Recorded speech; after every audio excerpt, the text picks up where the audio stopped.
Hello and welcome to Learning Music with Pat.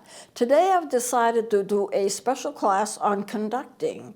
We've all been to concerts. We've all seen somebody standing there with a conductor's baton. This is my own conductor's baton. I've done some conducting myself. And who conducts? Why is it necessary to have a conductor? How difficult is it to conduct? Is it just somebody doing a beat pattern? I'm going to show you the beat patterns today as I talk about conducting. Conducting is a difficult thing to do it well. There are a lot of people who do it and they don't do it well, and so they're sitting there doing this business, but that it may not have anything to do with the music at all, except it may kind of set a rhythm. So what we need to do is find out what the conductor does, how is an orchestra arranged, how does the orchestra rehearse. And so I think what I'm going to do is just start and give you, first of all, a list of instruments that are in an orchestra. I'm talking about a full orchestra. Violins, strings, percussion, woodwinds, brass. I'm thinking of a whole orchestra. And the reason I want to do that is the fact that so many people, I think in this electronic age, I think some people have never been to a real concert. It's different for a dance band. It's different for a jazz ensemble. I mean, there are different ways of presenting music, but I think some people today have never been to a real concert with a full orchestra, sometimes with a choir. And how do they manage that? How do they practice? How do they present themselves? And just how does this work anyway? So what I'm going to do first is give you a list of instruments that would be in an orchestra. I'm going to start off with woodwinds. You might have saxophones. There are different types of saxophones. You have your E-flat alto, you get the B-flat tenor, you get the C soprano. I mean, there's all kinds. Then E-flat, B-flat, altos, tenors, basses, and sopranos. All of these things can be saxophones. Then the clarinets, oboes, bassoons, flutes, piccolos. Now, there are more instruments than that because I do woodwind instruments in here.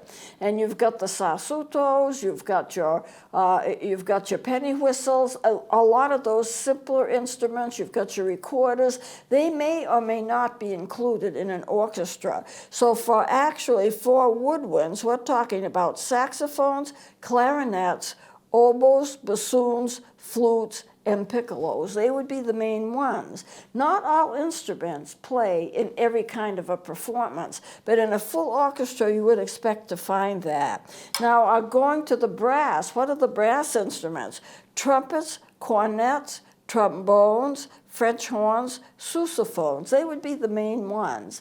Basses, anything that's brass. Strings would include violins, violas, which are actually a little bigger than a violin, bass viols, which are sometimes called slap basses, but that's the same thing, guitars, lutes, and ukuleles. Now, a lot of these would not be in an orchestra. You would have the violins and the violas and the bass viols, but a lot of times you wouldn't have a lute and you wouldn't have a uke in an orchestra. So not all of these will participate. Percussion, which would be the drums, snare drums, parade drums, bass drums, kettle drums, cymbals, xylophone, glockenspiel, anything that's percussive that you would hit, like a drum or like a glockenspiel, or you could tap with a mallet to get a tone. That's all percussion. They would be included in an orchestra, but maybe not all of them. I've seen a lot of concerts that they don't have cymbals and they don't have xylophones, but this is kind of a general list I'm giving you. Then, of course, you have the pianos, harpsichords, which are kind of a tinny sound with a piano, and the harps. A lot of people who play the harpsichords build their own. It's a trick. It's a lot of work, but it's like a pre-piano instrument in which they have the keys like a piano, but it's got kind of a different kind of tone. It's not like a piano tone, and I describe it as being kind of tinny piano. Then, of course, you might have singers, sopranos, altos, basses, tenors, contraltos, all of these people, if you have a choir, all of these people are going to be involved. Now, a lot of times if you have a band concert, there's not going to be any singers there. Or if you have a band concert, you're not going to have violins there. You're going to have only the brasses and the woodwinds and the percussion instrument. It's common, though, to have keyboards there. It's common to have a harp once in a while, and so you could add some extra instruments. It depends upon what the music is, what the music calls for, because the music calls for different kinds of instruments. That when I was doing the Messiah, I was really surprised at how few instruments are in an orchestra background for Handel's Messiah. No more than 15 or 20 people. And then sometimes you can get a massive choir with that of over 200 people. So these are the instruments in an orchestra. If you turn to this chart over here, then I've made just a really rough sketch of how they might be placed on a stage. For example, most of the violins are going to be here to the left of the conductor. That's the way it usually is. But the bass viols, slap basses, and cellos are oftentimes on the other side of the stage. The violins and violas over here. Then you have a section for woodwinds, for brass, woodwinds being your clarinets, your oboes, bassoons, and so forth, and the brass being like the trumpet, the cornet, French horns, trombones, and so forth. You have a lot of times on the upper right, you're going to have keyboards, piano, or some kind of a keyboard. And the drum section, this is going to be percussion. Anything that you strike like a drum will be in this section, and the bass viols will be over here. Now, what if you have a big choir going with it? I've sung in choirs that have been over 200 people. Where do they go? Well, they've got to go behind all of the woodwinds, all of the instruments. So usually you have sopranos. I was always a soprano, so I was always over here behind the violins. Then you'd have your altos, your tenors, your basses, all behind the woodwinds and the brass, and they could go over here as well, depending upon how many you have. And then down here, you have your soloists. Now, at the beginning of a concert, what happens is that before the music starts, the soloists come out by themselves. The people in the band or in the orchestra have already been seated, they've already been tuned up, or they're in the process of being tuned up before the conductor comes out. If there are soloists, like you might have 5 or 6 singers singing in a choir, but they have their own separate parts, they're all fully dressed in gowns and, looking really very classic, and they come marching out, and they have their own seats right in front of the stage. On the stage is going to be the conductor. He is going to be standing on an upright kind of platform, and he will have his music stand, his conductor's baton, and he's conducting. Now, a conductor is going to have a score. And the score is like a book. I didn't bring a whole thing over, but I brought over a few pages of a Messiah score. And the reason I did it is I want you to see what it's like. A score for a conductor is every single instrument in the performance has been written in the score. It's like a book of all of the musicians that are playing, the instruments that are playing, when they come in and when they come out. So let me just put this on. This is part of the score of the Messiah. This score is basically a rehearsal score. This is from what's called the Schirmer score.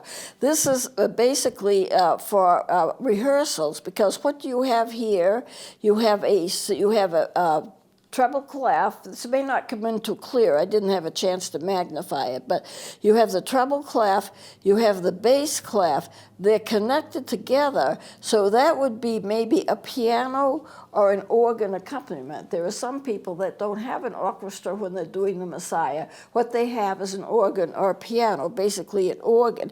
And these are the singing parts right here. You have 3 soprano parts, 3 treble clef parts, and the bass part. And this is the way it is. So you have one line of music here, including the piano or organ, one line of music here, including the accompaniment, and here's another line, and another line. So a full page, you only get 4 or 5 lines. And when you think about how long the Messiah is, it's a good 2-hour performance, then you can basically see that it's going to be a big book. So I only brought part of it. I put yellow, I highlighted the solo parts for the singers because I was interested actually in writing for the Messiah to do on woodwind instruments. So what I did was I combined the soprano part and the alto part together as one, so there wouldn't be a lot of gaps when nobody was singing or nobody was playing, and I followed basically the vocal score for it. But here's one page of it, and let me just turn this just for you to get a good glimpse here. You can see it gets to be complicated. This is complicated music. Now, Handel's Messiah was written in 4 parts for the singers, soprano, alto, tenor, and bass.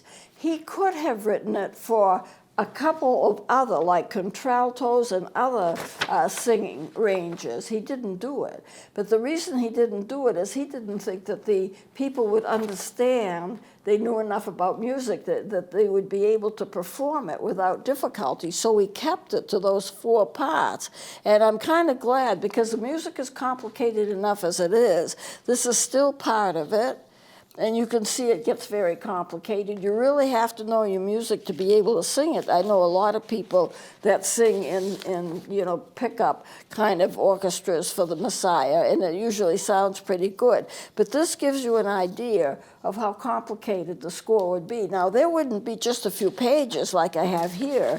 It would be a book of all the music that is played in that performance. If the performance is 2 hours, and the Messiah is, then you're going to have a fairly large book, and he's going to follow, the conductor is going to follow every instrument that plays.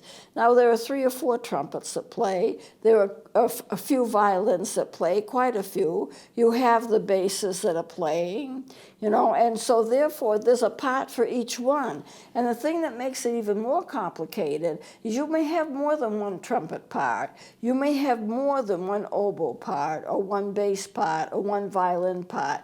Oftentimes in orchestras, it would be the first violin, the second violin, the third violin. So the first violin is going to be the most difficult of the music. Second violin isn't quite as hard as first violin. However, it harmonizes, and then third violin would be the easiest part. Now, that's not too important in terms of professional music, because all of them would be able to play all of the parts, but nonetheless, it is divided in that kind of way. And so you could have a first trombone, a second trombone, a third trombone. What if you have 5 trombones? Well, you might have 1 trombone on the first trombone, second trombone, and 2 or 3 others might be playing third trombone. So a music score has got to contain all of that. It's got to contain all of it, so you actually know, the conductor knows who's coming in, when they're going to be singing, when they're not going to be singing, when they're going to be playing, when they're not going to be playing. And when you've got an alto part, a soprano part, a tenor, and a bass all coming in at different times, it makes it very confusing. So a person who knows how to conduct has got to read that score. We've talked about music reading and the fact that you're reading your music. That's what it's called. And he's reading all of the parts for all of the musicians that are playing. And what can he do with that? He knows exactly when instruments are supposed to come in, supposing like they're not playing for the first 10 measures, and then they stop playing. He's got to cue them in, and that's exactly what it's called, cueing. He cue them in. It's their turn to sing. And then after that, they don't sing maybe for a few measures, and then he damps them down. So he's got to signal all of the musicians as to when they come in and when they finish if they're not playing through the whole thing, and many times they're not playing through the whole thing. And he'll cue the drums when they're supposed to be beating, and cue the trumpets when they're supposed to be playing, and cue the flutes, and cue the saxophones. It's cueing it in. But he's got to know where all of those parts are. So let me take this down for a minute, and we'll get to some beat patterns. What is a pattern? What happens in a concert? Well, he first of all, the conductor's going to have his score, but he's also going to have a conductor's baton. This is what happens to be mine. I've had it for years. Now, they come in different sizes, a little different shape, but they all have a pinpoint, a white pointer on the end of it, quite a long one. And the reason for that is it has to be always white for the musicians to see it. You couldn't get another color. It would blend in so much with whatever else is going on or what people are wearing and all of that. But this you can see, and so every musician can see that. And what they do is, generally speaking, they come in, and I'm going to kind of give you this in advance, but if you're working with kids or if you're working with high schoolers, a lot of times they'll tap the music stand. It makes a little clicking sound, and what that does is it brings all of the musicians to attention. Now it's time to start playing. And then what he'll do is he'll swing his arms up, and that is for instruments to be in place. The flutes will be in place, the clarinets will be in place. So he taps it, and then he brings them up. So all of the musicians are ready to play. Now, in a professional group, that's not so necessary because they're used to the conductor, they've rehearsed it, and so it's just important that they are ready, and that's not a problem. For people who are more amateur, that sometimes is a help. Another thing they'll do as they're bringing the instruments up, before they start conducting, they may do this, 1, 2, 3, 4, or 1, 2, 3. That gives a tempo. Now they know the tempo because they've been rehearsing it, but you have to watch the conductor. He may want to make a change. So he brings them up, he does this business. If a professional orchestra probably wouldn't do this, but people that are not professional, they would do this. Then you have an upbeat, and then you have a downbeat. Now I want to get back to this section for a while, this chart that we had before. These instruments and where they're placed, they're all considered to be sections. And a lot of times when they rehearse, they have what's known as sectional rehearsals. So the woodwinds would be practicing by themselves in a location. Maybe the flutes would all be practicing by themselves in a location. Maybe the brass would be by themselves without the other instruments, practicing by themselves. The percussion, the bass viols, the violins, and for the singers, like for some kind of an oratorio like the Messiah, the sopranos may be practicing by themselves without the other singers, and the altos practicing, tenors practicing, basses practicing by themselves in different locations, usually in the same building. And they're called sectional rehearsals. Each section is practicing the music for that section.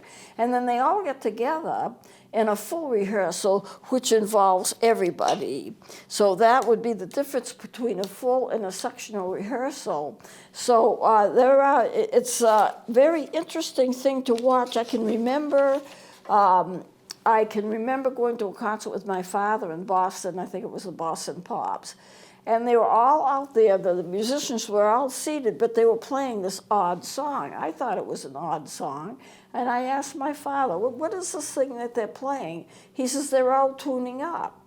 Normally, you have to have instruments tune up, because if you're not tuned up, you don't sound very good, because the vibrations are off, the music is off.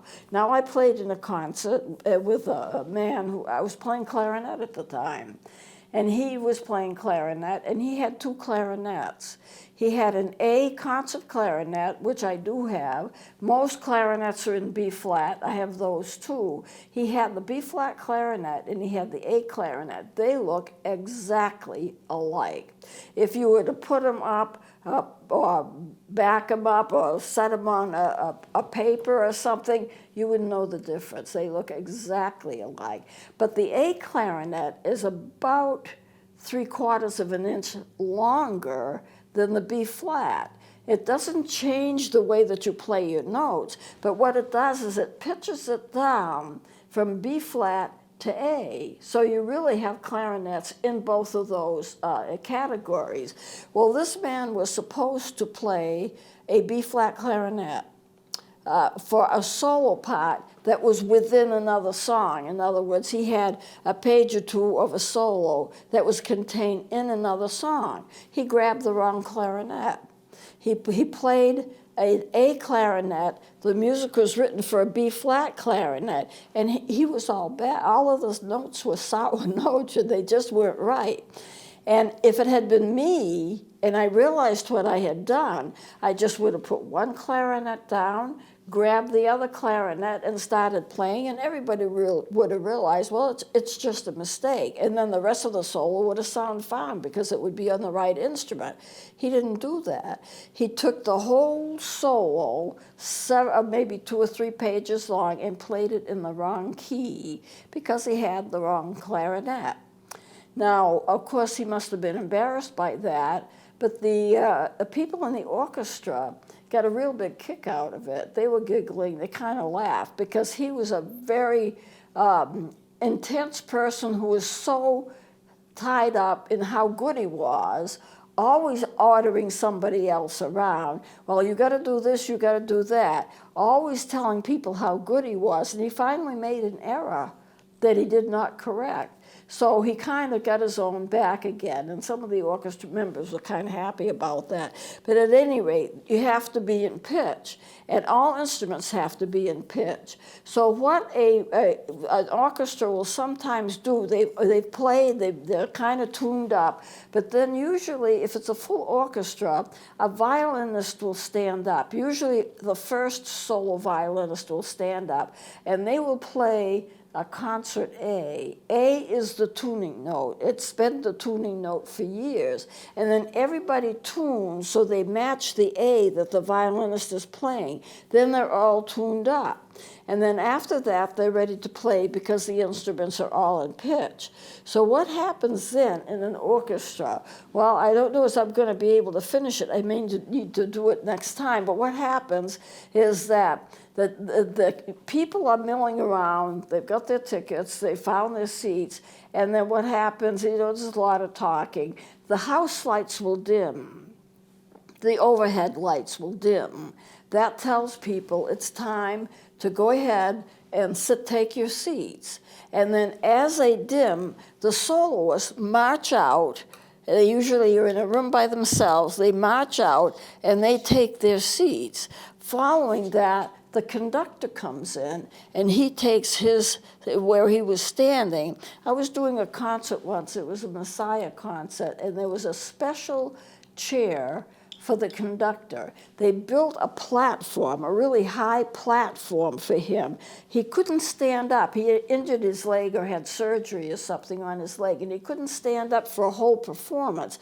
Usually they stand on their little podium things, and then everyone can see him because he's higher than the rest. He's on his own special platform. This guy had surgery. He couldn't stand up. So for a whole full performance. So they built him a special kind of platform, sticking a chair on the top. And as long as he was sitting down, he was fine. So they got him up and he was sitting down, and then he was conducting from that chair. That's an unusual thing to do, but it happened, and there was nothing wrong with that. So he beats everything. He does his conducting, which I'm going to go into next time because we don't have time this time to show you what the beat patterns are. And then you see the concert begins. The curtains are all open. Everyone is tuned up. And he may decide to say something. Today we're going to perform such and so by such and so. Or he may decide not to say anything. Stepping up, tap. If he wants to tap, he can. If he doesn't, then he raises his hand, the instrument goes up, and then he does the first downbeat. That's probably where I'll start next session because we don't quite have time to finish it this section, but we will next session. So please join me then, and I'll show you what the beat patterns are that the conductors use, why they use it, and all of that kind of thing. It's really a fascinating study. So please join me next time.